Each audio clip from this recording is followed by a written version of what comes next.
Welcome to my channel. In this video, I will share with you how to turn off the location on iPhone.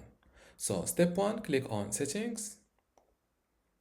You will land on this general settings page, return to the real settings page, then look for, I forgot. Look for privacy and security. Yes, this is it. And here next to location services, click on it.